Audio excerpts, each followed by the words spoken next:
Hey everybody, this is video of one of what will be two short videos on the topic of intercession. This video, I just want to kind of define it and then look at a verse that seems to show us two things God looks for in the area of intercession. If you have a study Bible, a Bible dictionary, topical Bible, and you look up the word intercession, you'll probably find a definition that reads something like this. Intercession is prayer offered by one person on behalf of another. Very simple definition. We find this throughout the whole Bible, Old Testament, New Testament. I like the example of Abraham in Genesis 18. He finds out God's going to destroy Sodom, but his relative Lot lives there, and he has a discussion with God and intercedes on behalf of Lot. David in 2 Samuel 12 intercedes on behalf of his baby. Moses, he constantly interceded on behalf of Israel. Daniel was a great intercessor. In the New Testament, see examples of believers interceding on behalf of others, and we have scriptures that reinforce this great truth that Jesus is our great intercessor, and also that the Holy Spirit makes intercession on our behalf and leads us in this type of prayer. But let's go deeper. That's my goal for today. To plant some things in your mind, just give you some things to think about until the next video. So intercession, the word literally means to come in between. The English word comes from a Latin root that means to come in between. And when we look at the Hebrew words and the Greek words that get translated intercession or to intercede, we find they mean the same thing.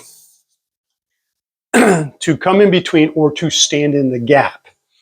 And so let's look at Ezekiel 22:30. In this verse, God's speaking. It's a bad time in history for Israel, a lot of wickedness, a lot of failing. And God says this, "And I sought for a man among them that should make up a hedge and stand in the gap before me for the land, that I should not destroy it, but I found none, not one." Kind of sad that he couldn't even find one person to come and stand in the gap, and seems to tell us that maybe there's times where just one person can make a lot of difference. But there's two things here that God seems to point out that he's looking for when it comes to intercession. Number one, someone who will make up a hedge. We look at this verse in the Hebrew, it's funny. It's basically two words, a root and then a word from the root. It sounds like a play on words. Gadar, gader. Make up. Gadar, it means to wall in, to close up, to be a repairer. Gives you an idea that something's broken, in need of repair. Make up what? What needs to be repaired? A hedge. And hedge is the Hebrew word gader, and it means a defensive wall. So now we know, okay, there's a defensive wall that's been broken down in need of repair.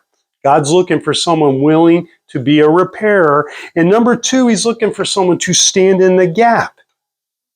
That gap, that place that's broken down, that word gap in the Hebrew is, the idea I like the most is this idea of breach. There's a breach a breach. And this word means two things. A breach is the act of breaking or failing to observe a law, an agreement, or a code of conduct. And in this time of history, Israel had certainly failed to observe God's law. They've broken their agreement with him and the code of conduct that they were to live by. There was a breach there. And this word breach can literally mean a hole in a defensive wall made especially by an attacking army. And God's saying, there's a gap and I'm looking for someone to stand in that gap. How are they supposed to stand? They're supposed to stand fast, to stand firm, to be willing to tarry, to be there, to be present, to not, while the repairs are being made, to not leave that opening unprotected. So, simplest definition of intercession is prayer made by one person on behalf of another. To go deeper, intercession is a person willing to go and stand in between and to stand in a gap, to be willing to make repairs and to protect areas of weakness. And while you cry out to God for mercy, for grace, for deliverance, for that he would have patience and forgiveness. You acknowledge sins, you acknowledge the weaknesses, the failings, and you reinforce that God is always just and perfect. He's always got a right to execute judgment.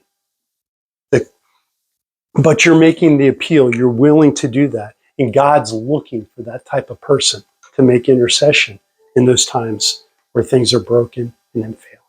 Hope that helps. I'll see you next time.